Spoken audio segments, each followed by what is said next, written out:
Guys, let's talk about it. The Braxton family values, well, the Braxton family, period, their family dynamic is the example of how things can escalate because there is no discussion. There's no open, honest communication occurring enough to resolve whatever the issues are.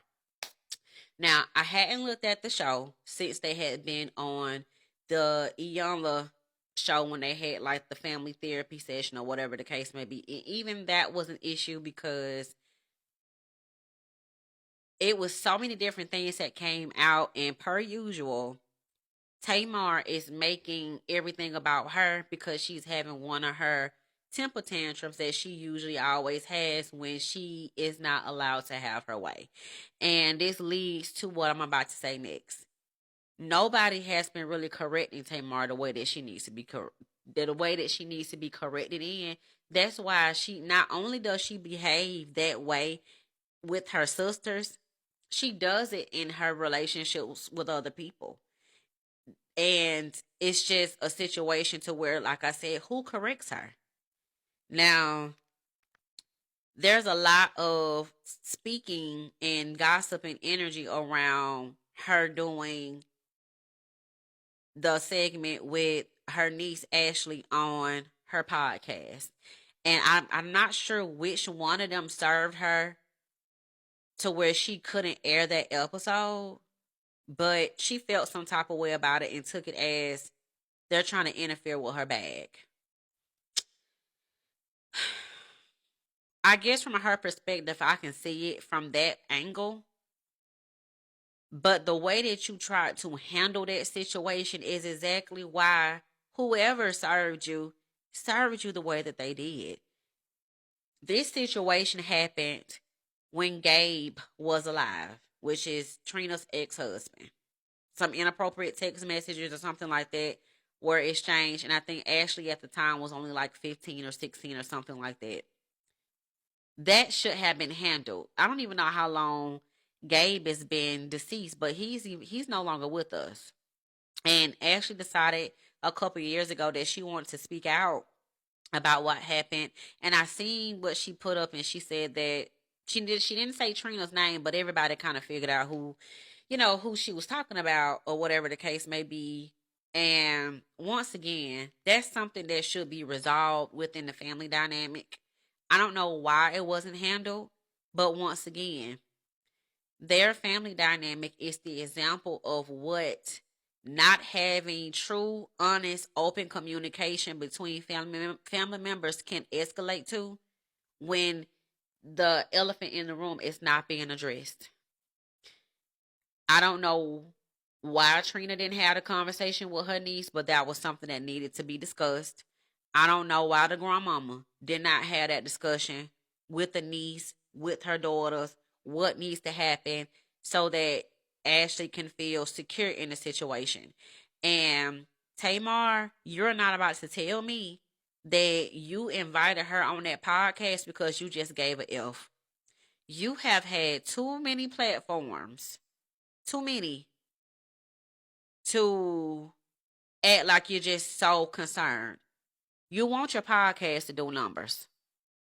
Podcasts do numbers when things are going on. My place of concern for you is why would you want to use it at your own family member's expense?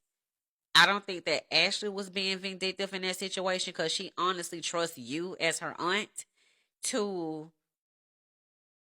protect her and really, really want the best for her in every situation. But you was exploiting that girl. You're not finna sit up here and tell me that you wouldn't. You were. And now you want to get mad at your sisters because somebody over there served you to where you couldn't air that episode because that's something that should be addressed within the family household, the family dynamic, and it should. There's a place where things should not happen on the internet. And even though Ashley drew first blood by telling her story on the internet, you didn't have to add insult to injury by having this girl on your podcast talking about your family. It needs to be addressed in the house. Period. But in true Tamar fashion, she loves attention. She doesn't care how she gets it. And even if it's at her family expense or her own, she gonna do what she got to do. That's why I don't nobody fool with her. And Clarissa Shields, it just continues to just show up on my timeline. I mean, everywhere that I have anything, she pops up with something. And I try my best not to really just speak on women, period, because as a woman, we go through so many different things. Like, we go through a lot of mental stuff, emotional stuff, physical stuff, and the guys do too. But I can only speak from a woman's perspective because I'm a woman. But Clarissa Shields is an example of someone that I couldn't be friends with. And I'm going to tell you why. I feel like she has some sincerity in her energy, but she only has sincerity when it benefits her. And this is just based off of the things that we seen her do.